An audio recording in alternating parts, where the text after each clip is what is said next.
Damaikan hati, sejukkan jiwa. 107,7 FM Radio Suara Nabawi Pasuruan.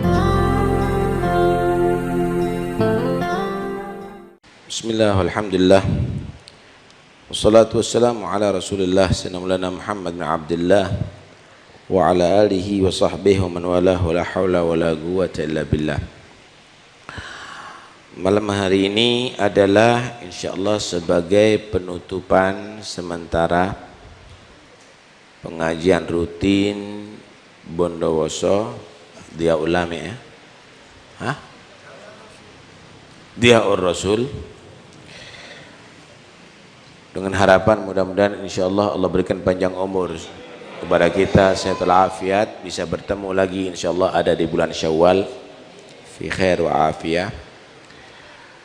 Sekaligus juga hataman kitab Tajridus Sharih, ringkasan daripada Al-Jami'us Sahih yang dikarang oleh Al-Imam Bukhari. Nama julukan beliau Abu Abdillah, nama beliau Muhammad bin Ismail Al-Bukhari. Lahir di tahun 1264, meninggal di tahun 1313 Hijriah. Hidup dalam keadaan yatim, dalam keadaan miskin, bukan turunan orang Arab. Tinggalnya ada di Bukhara, daerah Rusia kalau sekarang. Beliau memang Allah ciptakan cerdas luar biasa untuk mengawal dan melestarikan hadis Nabi. Ketika masih kecil selalu orang menyatakan ini anak walaupun kecil sudah hafal 1000 hadis dengan sanadnya. Beliau menyatakan enggak pak, keliru kata dia. Memang anak kecil polos. Sudah 100.000 bukan 1000 kata dia. 100.000 di luar kepala. Masih kecil. Anak-anak kita kadang-kadang aqidatul awam belum hafal ya. Tapi bagaimana beliau sudah nampak tanda-tanda yang demikian itu. Beliau akhirnya betul-betul mendalami masalah hadis dan kerjanya kemana-mana, bahkan ratusan mil ditempuh untuk mencari hadis Rasulullah SAW. Kalau sudah mendengar di sana ada orang yang meriwayatkan hadis, berangkat beliau. Sampai di kota itu dia langsung menuju ke masjid sholat. Setelah itu menemui kepada si perawi itu dan dilihat sama dia. Kalau yang dilihat perawi tadi itu adalah bagus akhlaknya sesuai dengan syariah, dia bertanya, dicatat. Setelah itu dia sholat syukur kepada Allah atas dikaruniakan hadis Rasulullah.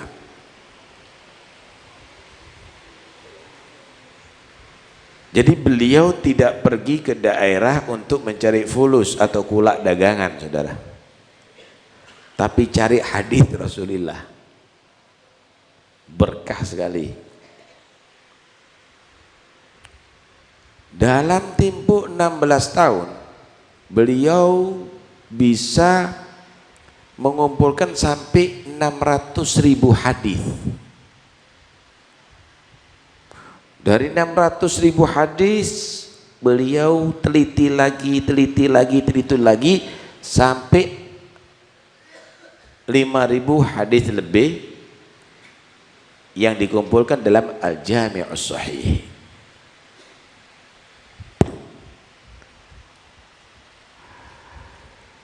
Beliau begitulah kehidupannya setiap saatnya. Sampai akhirnya saat itu dikenal sebagai Imamul Muhaddithin. Ulama-ulama Arab saat itu ada gairah, cemburu begitu. Ini bukan Arab kok jadi imamul muhaddisin ini.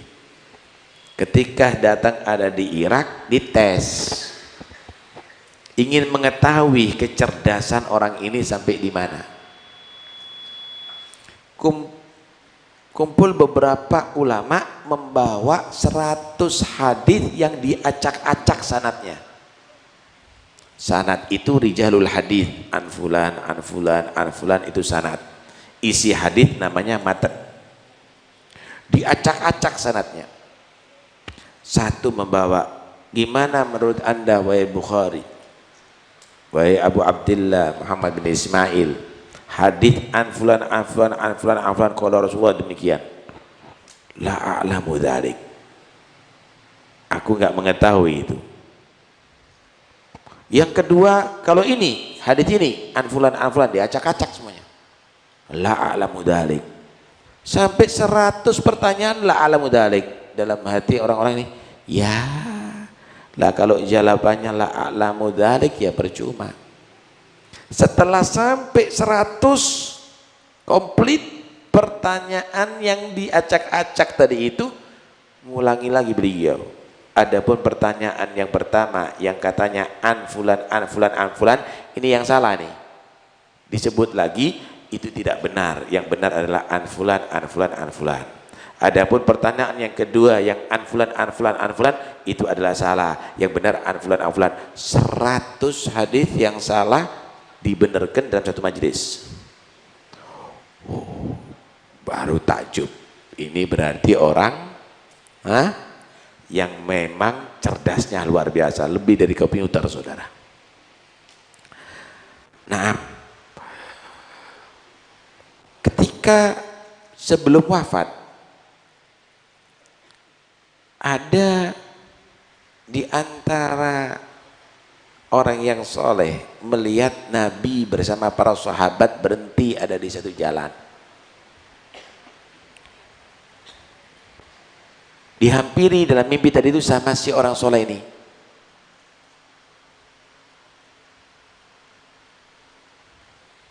Lima wugufuka fi hadzal makan ya Rasulullah. Untuk apa Anda berdiri di seolah-olah menunggu di tempat ini? Ya, kata dia, aku berdiri untuk menunggu Muhammad bin Ismail al-Bukhari. Kemudian berselang beberapa hari mendengar kabar wafatnya Imam Bukhari persis ada di waktu mimpinya tadi itu. Persis ada di waktu mimpinya. Jadi menggambarkan begitu Nabi SAW menghargai ini, karena memang seluruh hidupnya dibuat khidmat untuk hadis Rasulullah SAW. Al-Imam Bukhari radhiyallahu anhu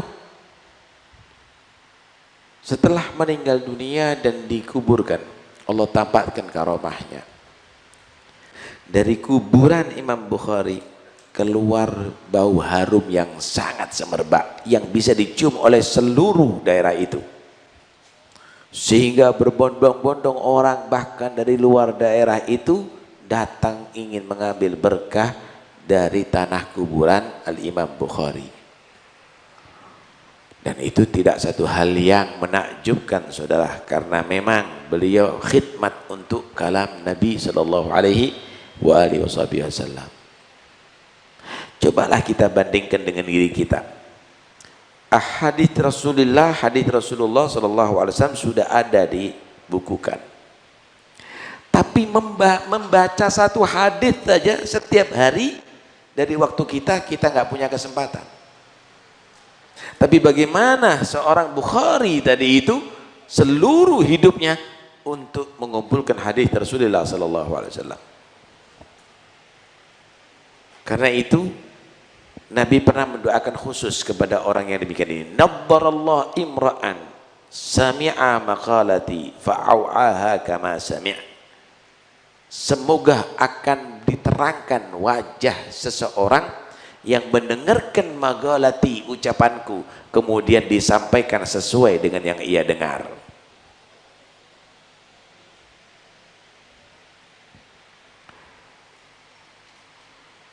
Hadis yang lain Nabi sallallahu alaihi wasallam juga bersabda, yahmilu hadzal ilma min kulli khalafin udulu. Ilmu ini akan dibawa oleh setiap generasi orang-orang yang adil, orang-orang yang bisa dipercaya, orang-orang yang amanat.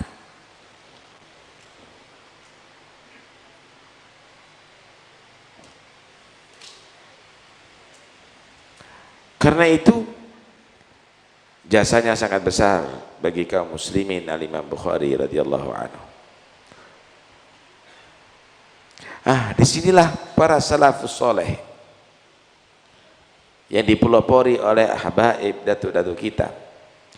Ada di bulan Rajab mereka menghatamkan Bukhari. Kalau di sini tajrid. Tajrid ini ringkasan. Kalau di rumah Pasuruan baca Bukhari 9 jilid. 9 jilid. Dan itu dilakukan oleh datuk-datuk kita ada di sana di Hadramut. Coba kalau ada anak kecil yang ramai diingatkan, ya biar tidak mengganggu, sehingga berwibawa majelisnya. Nah, sebenarnya ini adat daripada orang Zabid, orang yang ada di Yaman Utara. Mereka mendapatkan wakaf khusus mengumpulkan ulama-ulama pada setiap bulan Rajab untuk mengkaji hadis-hadis Rasulullah SAW selama sebulan.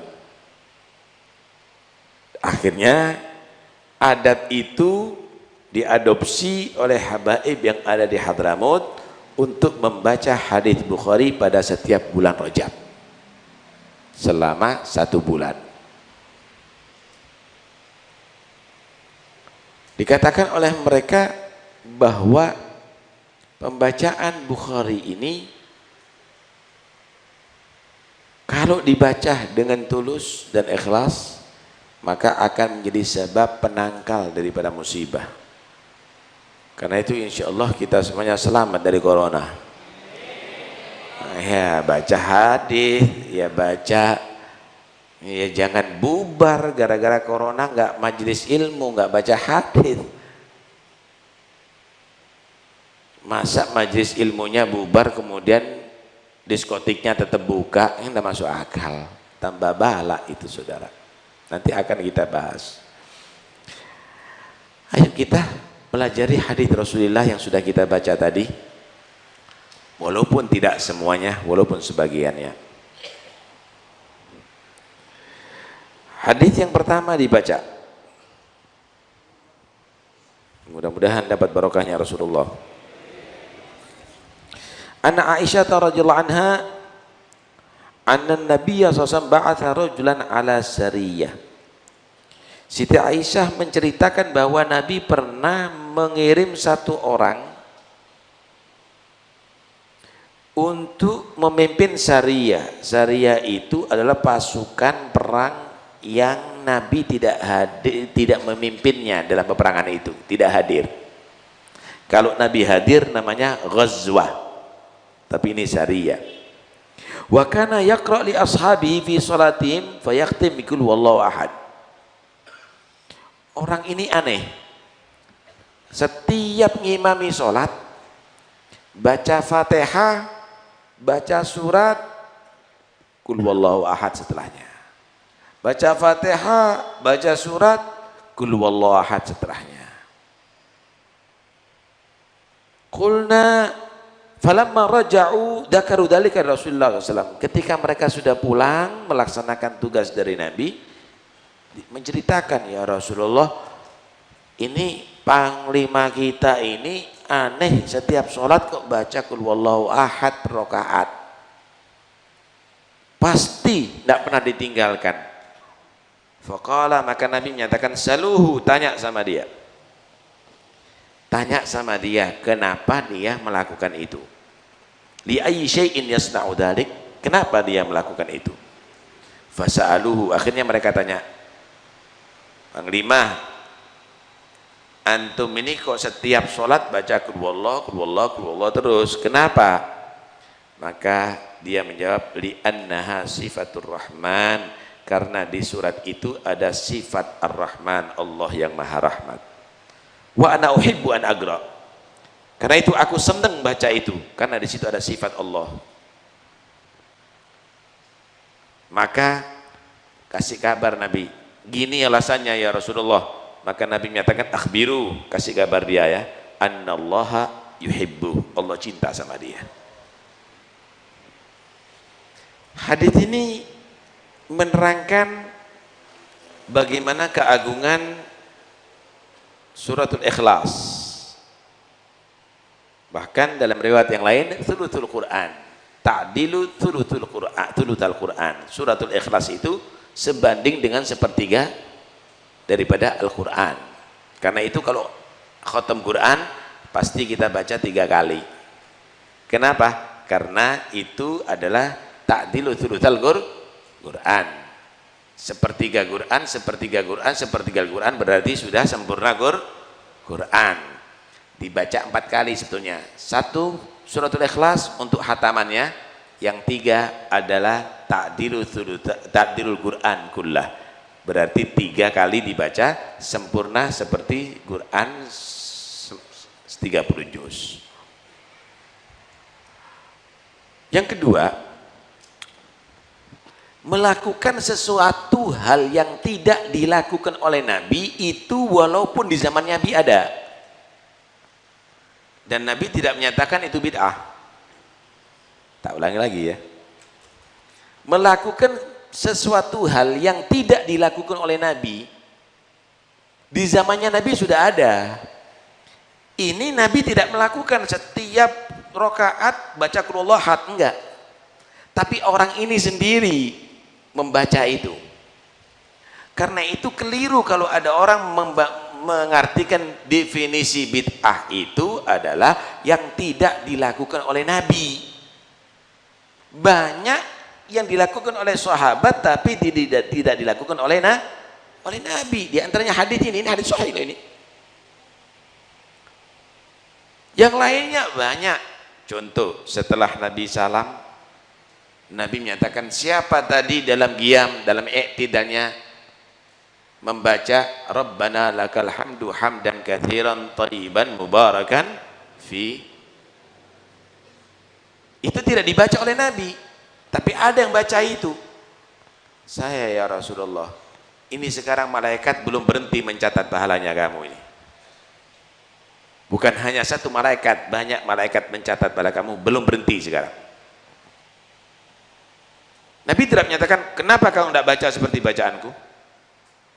Bid'ah masuk neraka ini. Enggak. Karena itu jangan nuduh-nuduh. Ketika Nabi di-mi'rajkan, Nabi pulang mencari Bilal. Mana Bilal?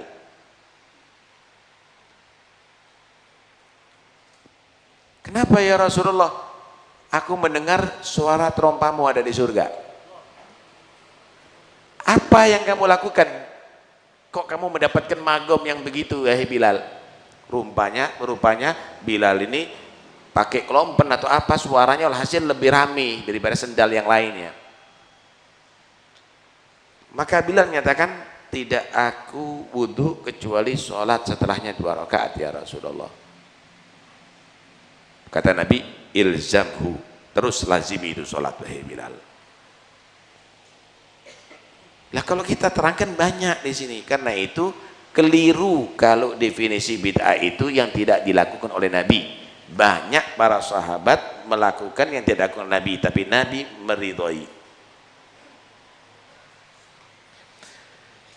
Yang berikutnya, dalam menghukum sesuatu harus dibuktikan dulu. Karena itu Nabi menyatakan, ya Rasulullah, ini kok melakukan bacaan qul huwallahu ahad setiap rakaat. Kata Nabi, tanya sama dia. Tanya sama dia. Kemudian ternyata jawabannya tidak bertentangan, karena di situ banyak sifat-sifat Allah yang Maha Rahmat. Aku senang bacanya. Bagaimana jawaban Nabi? Alasannya senang dengan sifat Allah. Kasih kabar Allah cinta sama dia. Nah, kalau kita ada orang bagi baca buat acara, tanya, ente nyembah Muhammad, gitu loh. Ente minta sama Muhammad, begitu loh. Kamu sujud sama kuburan, kamu minta sama kuburan, tanya sama mereka dulu. Lah kalau dia menyatakan, ya saya minta kepada kuburan, baru katakan syirik, nggak boleh nih Pak, begitu. Kalau dia menyatakan, ya saya minta kepada Muhammad, nggak boleh syirik, nggak boleh minta sama Muhammad, bagus kalau gitu. Tapi kalau dia menyatakan, kenapa kamu baca sholawat kepada Nabi? Saya cinta sama Nabi dengan sholawat kepada Nabi. Ya jangan dong dihukumi syirik, karena itu tanya. Jangan langsung menghukum sebelum Anda tanya. Inilah yang diajarkan oleh Nabi kepada para sahabatnya. Karena itu kalau baca hadis yang sekiranya bisa mengambil banyak thamarat, buah ada di situ, banyak fawaid ada di situ. Nah, hadis yang kedua, an Abi Musa al-Asy'ari radhiyallahu anhu qala Nabi sallallahu alaihi wasallam, ma ahadun asbara ala adan sami'ahu minallah. Tidak ada satupun yang lebih sabar atas gangguan yang didengarkan melebihi daripada Allah. Yadda'una lahul walad, mereka mengaku Allah punya anak.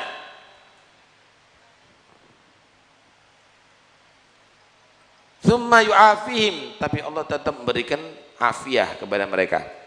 Wa yarzuquhum, dan Allah tetap memberikan rezeki kepada mereka.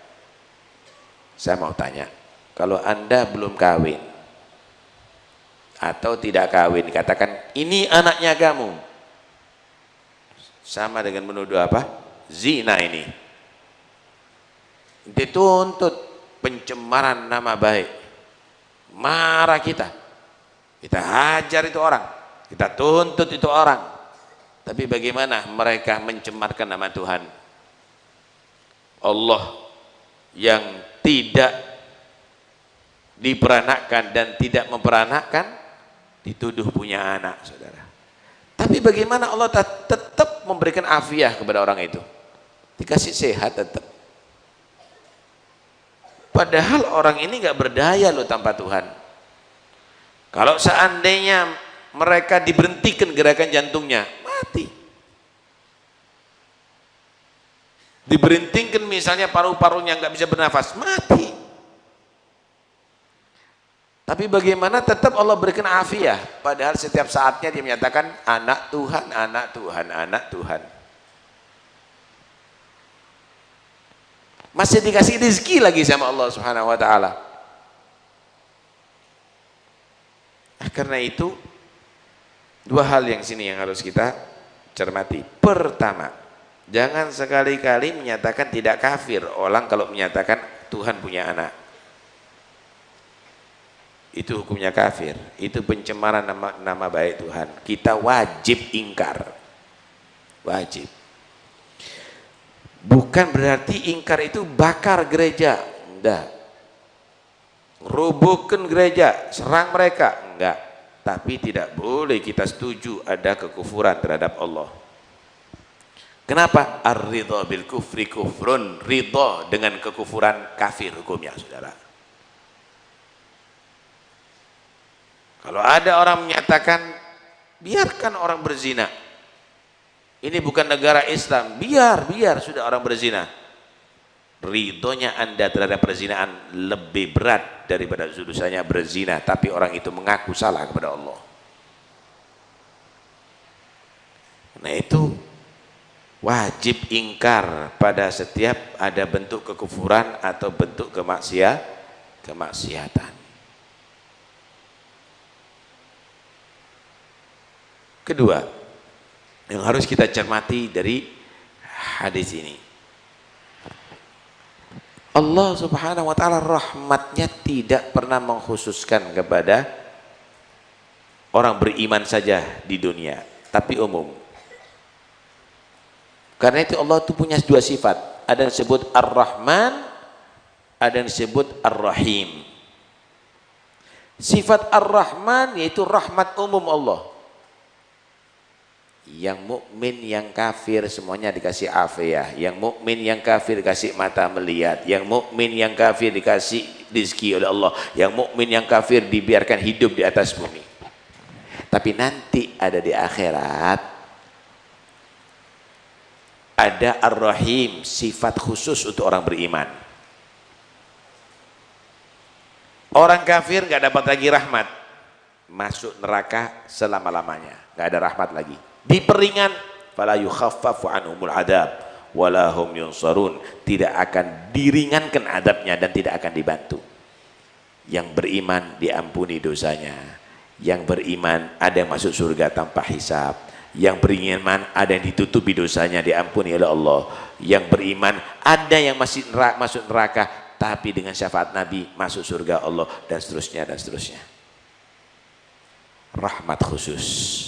Karena itu iman antum ini adalah satu tiket khusus untuk mendapatkan rahmat khusus Allah sampai ada di hari kiamat. Karena saat itu tidak Allah berikan rahmat kepada orang yang kafir kepada Allah.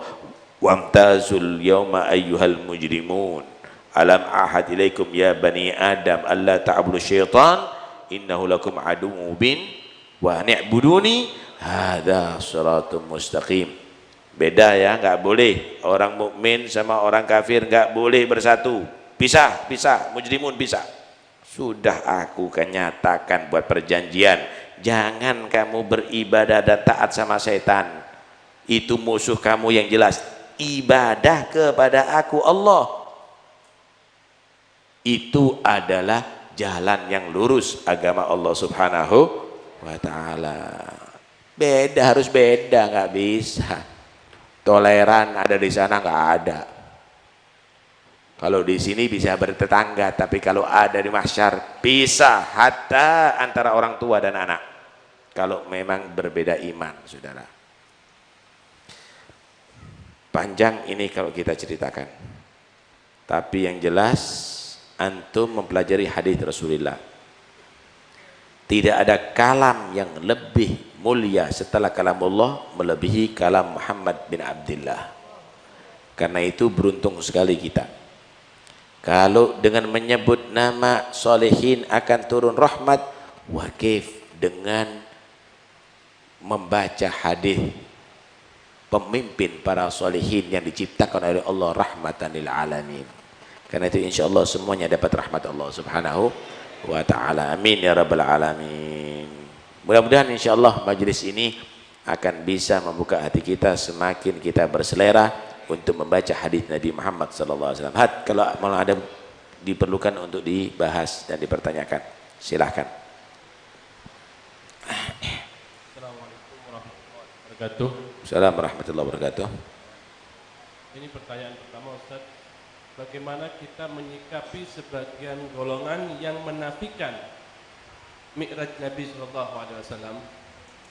Yang nomor dua, bagaimana juga menyikapi sebagian golongan yang enggan membaca kitab Ihya Ulumuddin dengan dalih ataupun dengan alasan hadis-hadis yang ada di dalam kitab Ihya Ulumuddin, dia mengatakan hadis dhaif, ada yang mengatakan juga hadis maudhu'. Wassalamualaikum warahmatullahi wabarakatuh. Assalamualaikum warahmatullahi wabarakatuh. Isra itu dinas dalam Al-Quran dalam surat Al-Isra. Subhanalladzi asra bi'abdihi laylan minal masjidil harami ilal masjidil aqsa alladzi barakna haulah linuriyahu min ayatina. Mi'raj disitir di dalam Al-Quran di surat An-Najm. Thumma dana fatadalla fakana qaba qausaini au adna fa auha ila abdihi ma auha ma kadzabal fuadu ma ra'a. Hadisnya mutawatir. Hadis mutawatir itu adalah yufidu al-ilm ad-daruri, pasti hadis. pasti hadis. Karena itu mengingkari Isra kafir terang-terangan, mengingkari Mi'raj ada menyatakan kafir terang-terangan, ada nyaris kafir, artinya lebih banyak kekufurannya daripada keislamannya. Cuma ada yang berbeda, apakah Isra Mi'raj dalam satu malam atau malam yang berbeda. Kemudian antara apakah melihat Allah itu dengan mata zahir atau lewat mimpi, itu ada khilaf. Tapi yang lebih kuat adalah dengan mata zahir. Kenapa?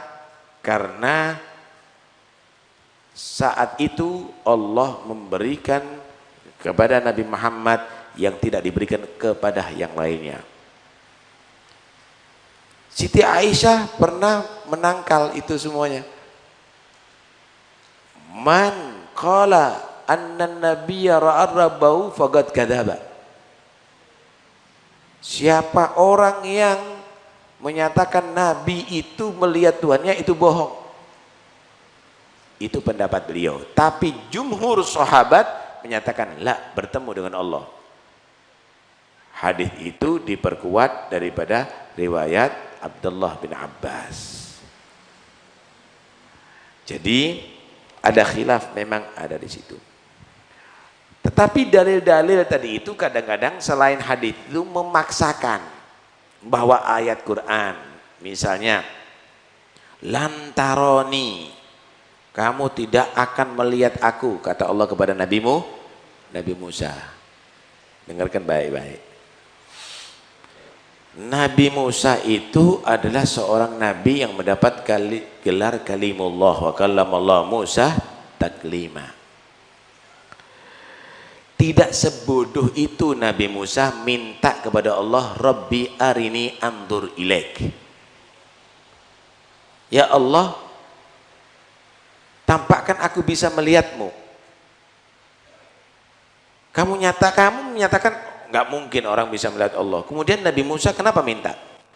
Berarti dong Nabi Musa kalau begitu.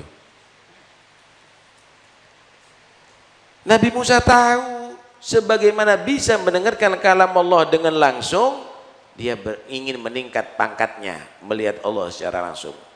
Maka Allah menyatakan lantarani, kamu tidak akan bisa melihat aku wahai Musa.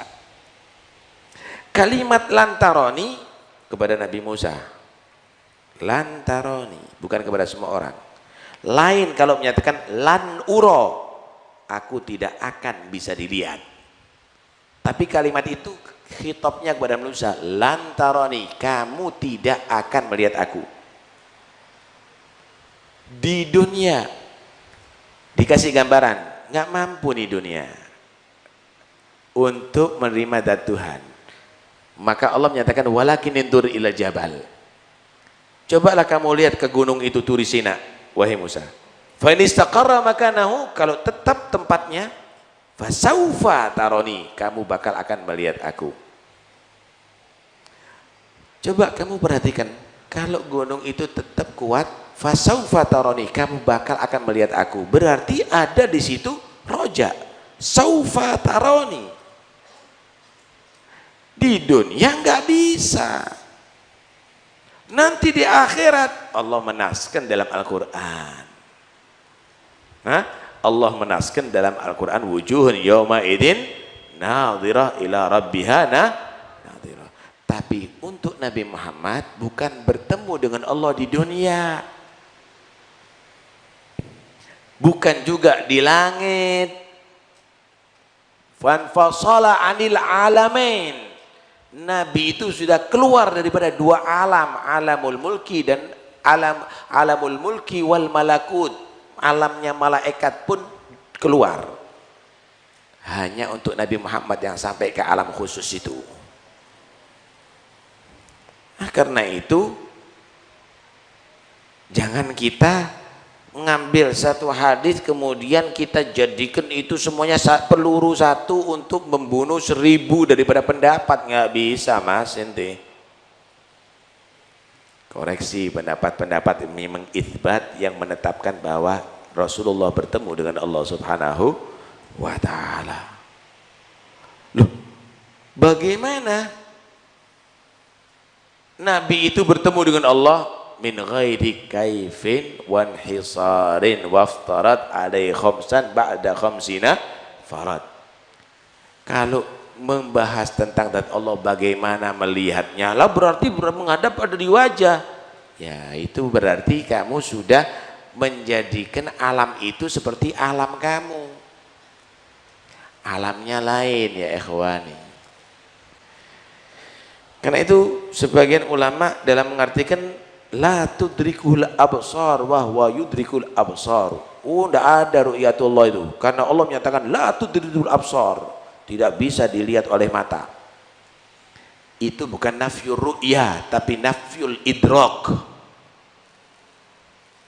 La tudrikul absar itu bukan nafyur ru'yah, bukan menafi ru'yah tapi nafyul idrak. Saya mau tanya, Anda melihat langit nih, bisa ngelihat langit kan, tapi bisa batasi langit? Nggak bisa kamu batasi langit. Itu namanya idrok. Ada ru'yah tapi tidak ada idrok. Ente melihat langit di muka kamu, di belakang kamu, di mana-mana kamu melihat. Ente bisa ru'yah tapi ente tidak ada idrok.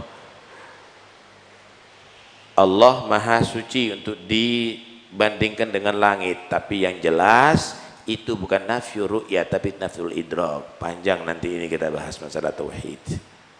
Karena itu jangan ada yang menafi mi'rajnya Nabi. Itu satu kebodohan yang luar biasa yang menghantarkan bisa kekufuran nantinya. Nah, bagaimana bicara tentang masalah ihya, tentang masalah hadis dhaif, hadis maudhu? Dengarkan baik-baik. Ketika kita bertemu dengan hadis dhaif, jangan alergi. Hadis dhaif itu disebut juga di kutubul hadis. Di kitab-kitab hadis juga disebut. Hadis dhaif itu bukan ditaruh di tong sampah. Hadis dhaif itu diperlakukan sebagaimana hadis, bukan dalam masalah hukum dan akidah.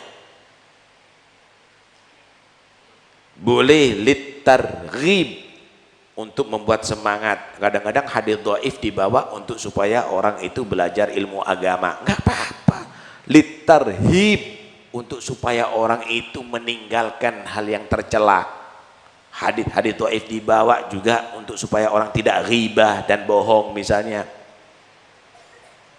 Dzikrul manakib, sejarah, kadang-kadang menceritakan sejarah para anbiya dan rasul, hadisnya dhaif, nggak apa-apa, nggak apa-apa.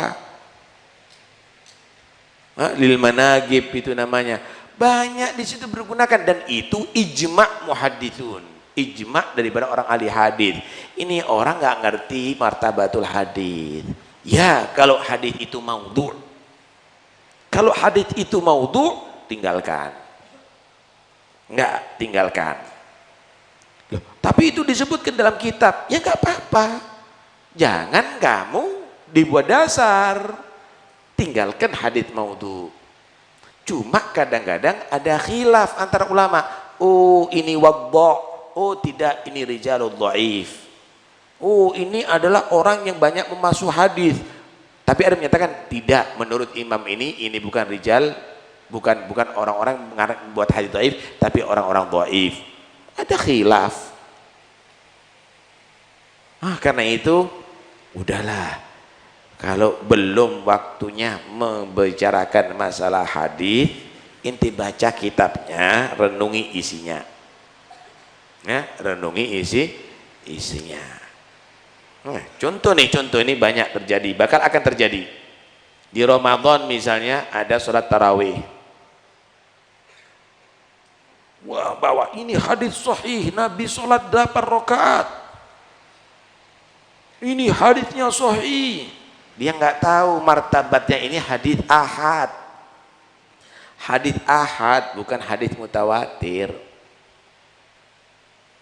Kalau hadits ahad dengan dilakukan dengan amal daripada ashab Rasulullah yang saat itu sholat 20 rakaat, dan itu bukan majalul ijtihad, mereka itu berarti pernah sholat di belakang Nabi dan meneruskan sholat yang di belakang Nabi dalam satu perbuatan dalam jumlah yang besar, dilakukan juga oleh generasi tabi'in setelahnya. Itu berarti tawatur fil amal, itu sudah mencapai tawatur dalam amal. Ya, jangan dibenturkan dengan hadits ahad, kalah derajatnya.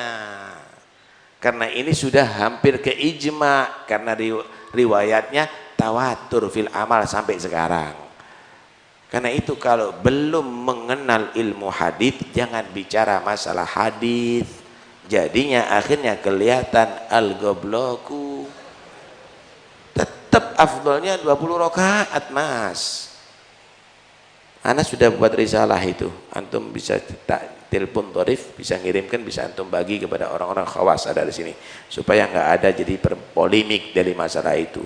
Nggak benar itu semuanya. Itu kalau menggunakan 2 riwayat hadis atau 3 riwayat hadis ahad, kemudian disalahkan ribuan para sahabat Nabi dan ribuan kaum muslimin, sangat nista sekali. Ya, sangat nista sekali. Ya, ini bukan orang mau pakai dasar hadis, tapi justru dia tadi itu mau bermain hadis untuk menyerahkan yang benar, gitu. Nah, ada yang lainnya? 2 pertanyaan lagi. Langsung ke mic.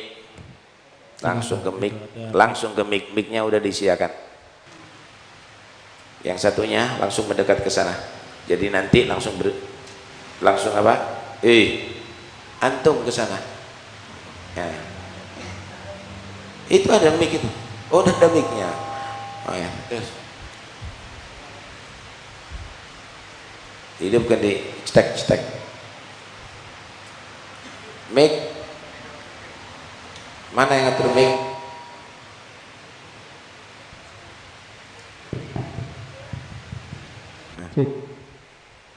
Assalamualaikum warahmatullahi wabarakatuh. Assalamualaikum warahmatullahi wabarakatuh. Yang pertama kami mohon doa istri kami hamil 8 bulan, semoga selamat. Yang kedua, yang soleh insyaallah. amin. Yang kedua, bagaimana untuk mencetak anak yang soleh mulai dari kandungan.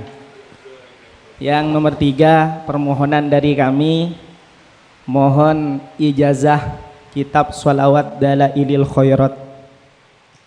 Sekian dari kami. Assalamualaikum warahmatullahi wabarakatuh. Assalamualaikum warahmatullahi wabarakatuh.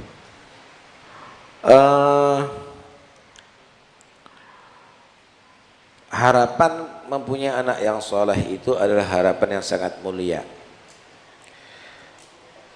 Karena anak yang soleh itu adalah satu karunia yang sangat besar dari Allah.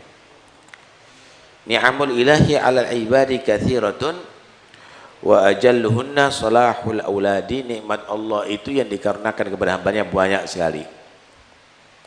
Termasuk nikmat yang sangat besar adalah anak-anak yang soleh. Mudah-mudahan anak kita menjadi anak yang soleh. Bagaimana cara membentuk anak yang soleh? Intinya sebetulnya dari ayah dan ibu, mulai sebelum perkawinan, bukan mulai hamil. Pertama, makanan yang halal dari orang tua, sehingga aslul walad, sperma tadi itu dari benih yang halal. Karena itu jangan asal makan, karena makanan itu akan menjadi darah daging kamu dan akan menjadi asal anak kamu. Yang kedua, cari pasangan yang solihah, bibit unggul dari kamu, dari rezeki yang halal, tapi diterima oleh rahim perempuan yang tidak solihah, itu adalah sangat berpengaruh kepada anak. Ikhtaru linutafikum fa innal irqa dasas.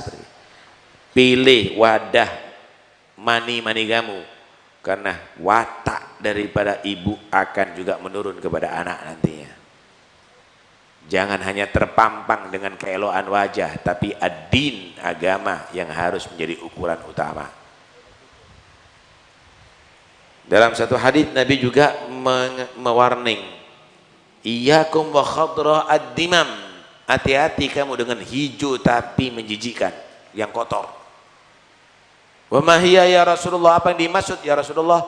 Al-marhatul hasna mimman batisu, perempuan yang cantik tapi dari hasil yang tidak baik. Karena itu ambil daripada keluarga yang solehin, cara pernikahannya dengan cara yang soleh, bukan yang ngawur.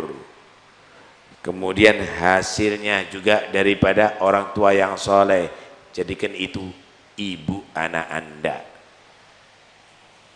Banyak dai ibunya artis, karena cantik keluar anaknya, tapi kan saya yang didik. Dapat 2 tahun anaknya dia mati. Siapa yang didik? Ibunya. Karena itu pilih yang sekiranya ketika anda meninggal dunia, anak ibunya tadi itu tetap menjaga anaknya menjadi anak yang soleh. Begitu seharusnya. Setelah itu ketika hamil sering baca Quran ibunya, itu berpengaruh.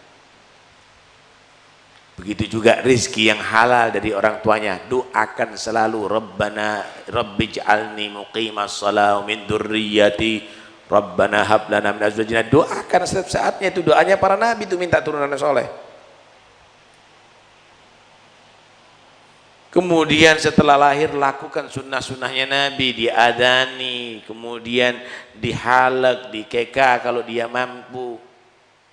Kemudian ajak anak tadi itu untuk setiap saatnya bergabung dalam ibadah. Sholat duha berjamaah, nggak pernah nonton TV berjamaah istiqomah. Ya repot, panjang kalau diterangkan. Nah, mudah-mudahan insya Allah sedikit itu menjadi satu lambang bagaimana cara kita untuk bisa membuat anak kita menjadi orang yang soleh. Pertanyaan terakhir, tafadhal. Suruh dekat dari tadi, nggak dekat deh.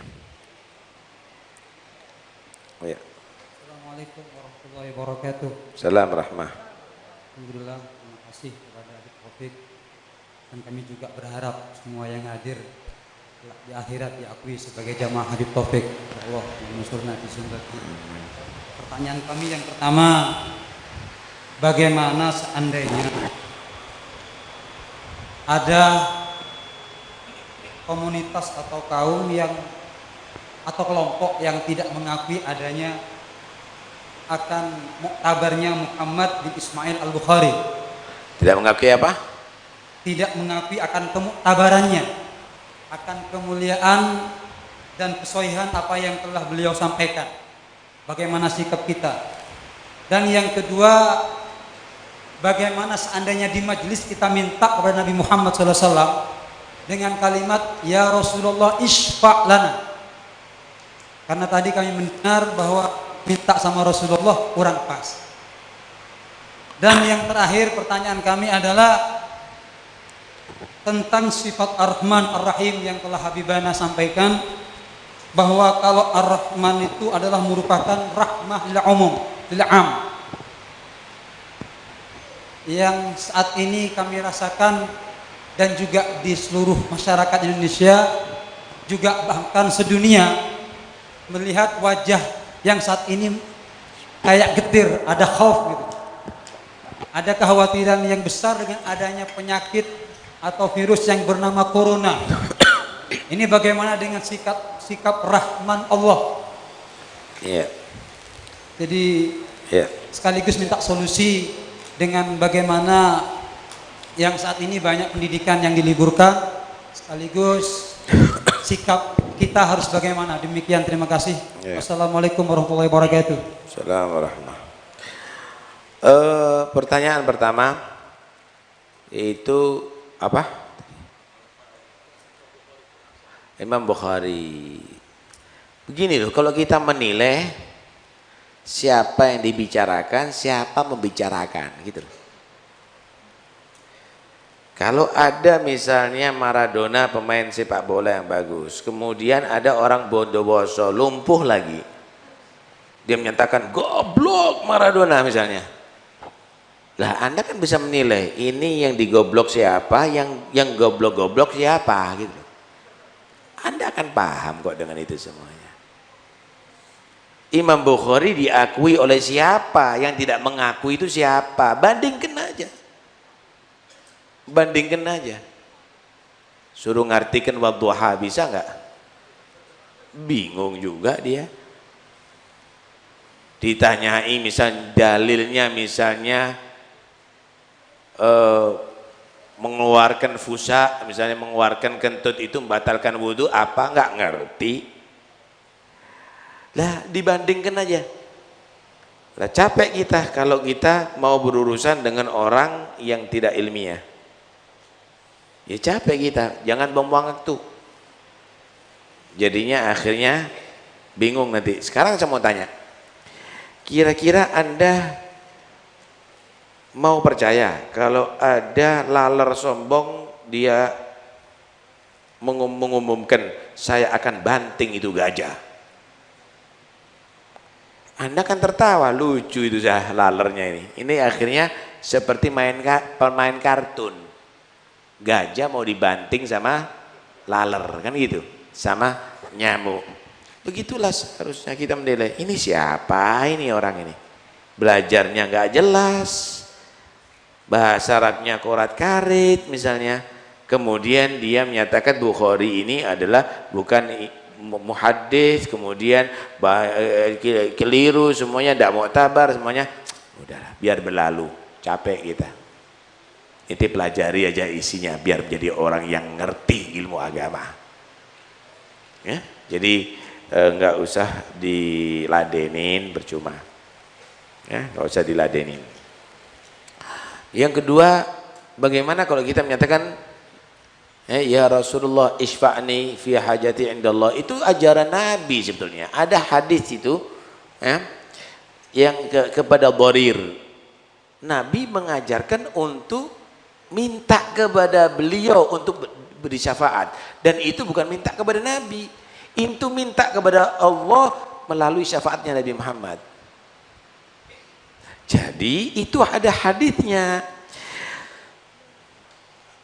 Wallah lupa riwayatnya itu, cuma yang jelas ada hadisnya, dan itu hadis hasan atau hadis sahih, maqbulur riwayah, maqbulur riwayah kepada dharir, orang yang buta saat itu mengeluh kepada Nabi Muhammad, diajarkan doa oleh Nabi Muhammad SAW, dan akhirnya dengan doa itu waras dia, matanya kembali melihat. Satu saat juga Nabi SAW menawarkan kepada seorang yang khidmat kepada beliau, khidmat selalu. Kemudian Nabi SAW ingin berikan sesuatu sebetulnya kepada orang ini. Salni, minta sama aku, minta kepada aku. Padahal kalau sebagian mereka menyatakan kalimat salni itu adalah kufur, itu minta langsung. Wa idza sa'alta fas'alillah, tapi Nabi menawarkan salni, minta sama aku. Dengarkan apa yang diminta sama seorang sahabat ini. As'aluka murafaqataka fil jannah, aku minta kepada kamu wahai Muhammad selalu bersama kamu di surga.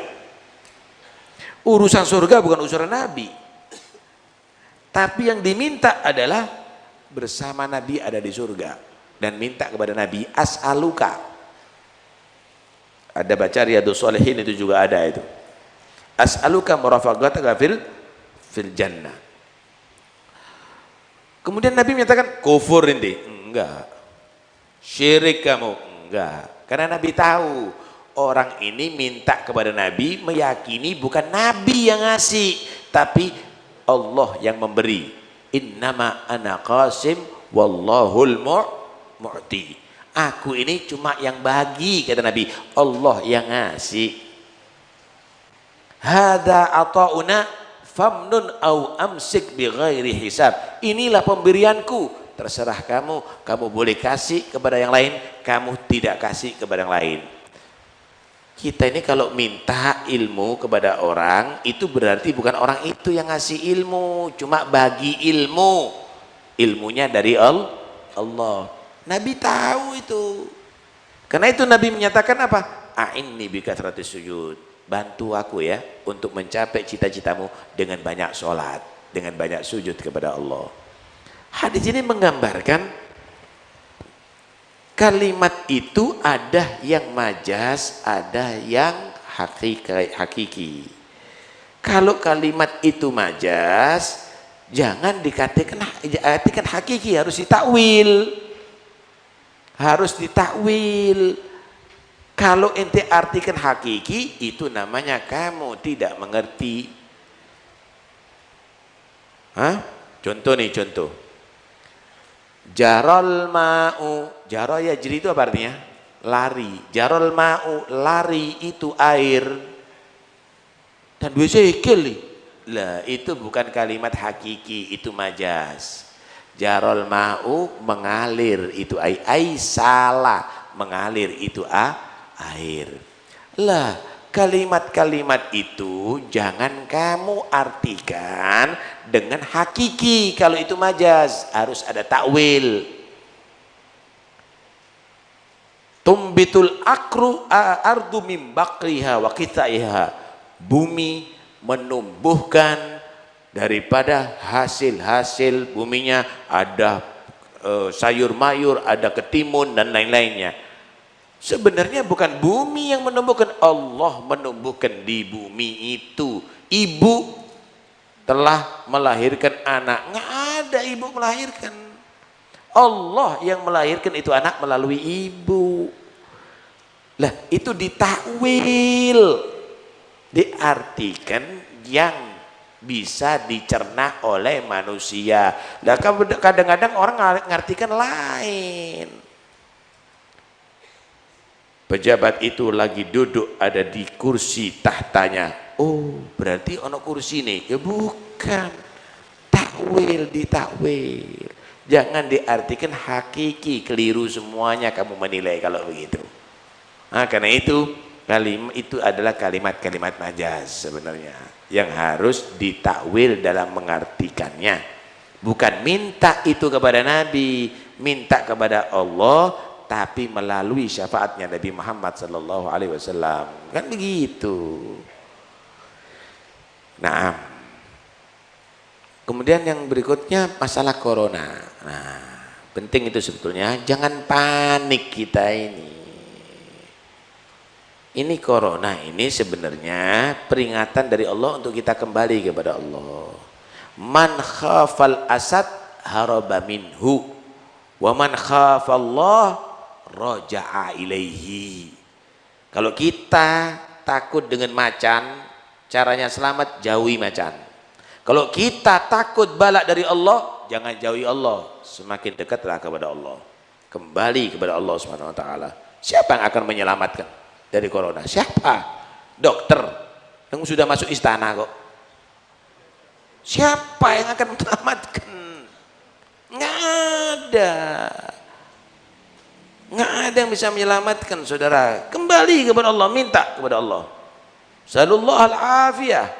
Minta kepada Allah Subhanahu wa taala supaya sehat, supaya dijauhkan daripada itu semuanya. Ikuti Nabi dah. Ikuti Nabi. Dan daripada perempuan-perempuan itu menutup wajahnya karena takut corona, kan lebih baik menutup wajahnya karena takut kelihatan auratnya, dapat pahala. Kan begitu seharusnya. Nah, karena itu jangan kita mau dibodohi. Akhirnya, masya Allah, masker di mana-mana dibeli. Pabrik masker faedah besar. Hah? Wih, tangannya. Ente ikuti Nabi, bersih nih tangan. Setiap sebelum wudhu cuci tangan. Hah? Jadikan kamu itu mudawimul wudu, selalu setiap batal wudu bersih terus. Melalui mulut, kumur setiap wudu. Melalui hidung istinsak. Beres, ente sehat. Udah diajari Nabi sebelum makan nih cuci. Salaman bukan mahram, jangan. Gitu kan. Akhirnya sekarang begini semuanya, besikut semua. Lah kan jadi bahan tertawaan ente, gak nurut sama Nabi Muhammad kau. Ya, dekatkan diri kepada Allah. Wala nudigannahum minal adzabil adna dunal adzabil akbari la'allahum yarji'un. Aku akan rasakan bahwa mereka adab yang ringan, bukan adab yang gede nanti itu di kiamat. Untuk apa? Untuk mereka kembali kepada ajaran Allah Subhanahu wa ta'ala. Lah kalau sudah begini gimana? Ya kembali wudhu yang benar, baca Quran yang benar, jangan keliling terus. Inti ba'dal maghrib keliling itu sudah di bed, baca ratib lagi, baca Quran lagi, setelah isya tidur, nanti malam qiyamul lail, setelah itu nanti sholat subuh berjamaah, kemudian sholat duha, kemudian kamu bekerja, kemudian kamu sholat berjamaah. Itu kan juga ada pembersihan yang diatur oleh Nabi. Ajib. Kita nggak mikir Nabi, mikir profesornya ngeluh, dokternya kena. Kembali kepada Rasulullah SAW. Nabi itu pernah ditanya tentang masalah ta'un. Ta'un itu penyakit yang mengakibatkan mati masal. Ini panjang jadinya, ini tidak apa-apa nih Habib. Ini kan ikhtitam ya, penutupan ya. Nabi menyatakan innahu kana adzaban yab'athuhu Allah ala man yasha wa ja'alahu rahmatan lil mu'minin. Falaysa min 'abdin yusibuhu ta'un fayamkuthu fi baladihi sabiran illa kataballahu lahu ajra syahid. Ta'un itu adalah adab, penyakit yang mengakibatkan mati massal. Itu adalah adab yang Allah kirimkan kepada orang-orang yang Allah kehendaki. Tapi Allah jadikan itu kalau terjadi kepada orang beriman, rahmat bagi dia. Kenapa? Orang beriman tidak tertimpa dengan penyakit ta'un, dia sabar, tidak mau dia tadi itu dendam, ingin menularkan penyakitnya kepada yang lainnya, tetap ada di daerahnya, nggak keluar, kecuali dia akan mendapatkan mati syahid. Itu orang mati syahid itu nanti di hari kiamat sama Sayyidina Hamzah itu orang. Nah, karena itu jangan kita fobia ya, ketakutan ya. Anda boleh waspada, tapi ojo wedi, jangan hadir majelis, jangan sholat Jumat, jangan berjamaah di rumah, itu selamat. Bisa aja sampai aina matakunu yudrikumul mautu walau kuntum fi burujim musyayyadah. Berlindung sama Allah ente, jangan berlindung sama tempat, nggak akan bisa. Nabi itu sebetulnya pernah menggambarkan di akhir zaman nih. Dalam riwayat Hakim, Nabi berkata begini, idza kathuraz zina kathural qatlu wa waqa'at ta'un. Kalau sudah banyak perzinaan, akan banyak pembunuhan, pertikaian, dan akan banyak terjadi penyakit yang mematikan massal secara massal. Dalam riwayat Ibnu Majah, Nabi juga berkata, lam tadharuz zina lam tadharil fahishatu fi qaumin qad hatta yu'linuha illa ba'atsallahu ilaihim at-ta'un wal auja' allati lam takun madad fi asrafihim alladhina madaw. Tidak nampak perzinaan dan terjadi di mana-mana itu perzinaan menjadi hal seperti yang wajar, pelacuran, diskotik, semuanya nampak, itu semuanya ditayangkan di film-film, ada di medsos, kecuali Allah akan ngirim kepada mereka ta'un, penyakit yang membuat mati massal, dan penyakit-penyakit yang tidak ada pada pendahulu-pendahulunya. Penyakit baru-baru muncul. Ente kalau percaya sama Nabi, Ya, pemerintah ini kalau percaya sama Rasulullah SAW untuk mencegah ini, nggak usah bingung, biar wajarlah kehidupan yang ada tadi itu. Tapi tutup itu diskotik, tutup itu bar, tutup itu perzinaan semuanya. Yakin insya Allah Allah akan diselamatkan ini semuanya. Udahlah, jangan pakai hanya logika, pakai iman juga. Nah inilah Allah kasih sekarang peringatan kepada kita. Orang beriman, ininya ente jangan kamu andalkan aja, nih imannya kamu sama Allah Subhanahu wa ta'ala. Begitu, biar nggak bingung karepe dhewe. Kate salaman akhirnya bisa ikut. Loh, jangan terlalu bingung kita, ya. Jangan terlalu bingung. Ya, aku udah pasrahkan sama Allah. Pasrahkan sama Allah. Yang lebih berbahaya kalau masjid nggak ada salat berjamaah. Yang lebih berbahaya kalau masjid nggak ada sholat Jum'ah. Yang lebih berbahaya kalau anak-anak kita tidak belajar mengaji ilmu agama. Yang lebih berbahaya akhlak yang buruk. Yang lebih berbahaya narkoba sudah menjalar kepada anak-anak kita. Kita jangan mau kecurian dengan itu semuanya. Itu lebih berbahaya. Mudah-mudahan kita selamat, sehat zahir batin. Amin, Allahumma amin. Tetap umat Islam seperti biasa, dan kita berdoa diberikan afiah oleh Allah Subhanahu wa ta'ala. Jangan fobia, jangan terlalu takut, tapi tetap waspada. Sallallahu alaihi wasallam Muhammad wa alihi wasallam. Alhamdulillah rabbil alamin. Assalamualaikum warahmatullahi wabarakatuh. Suara Nabawi.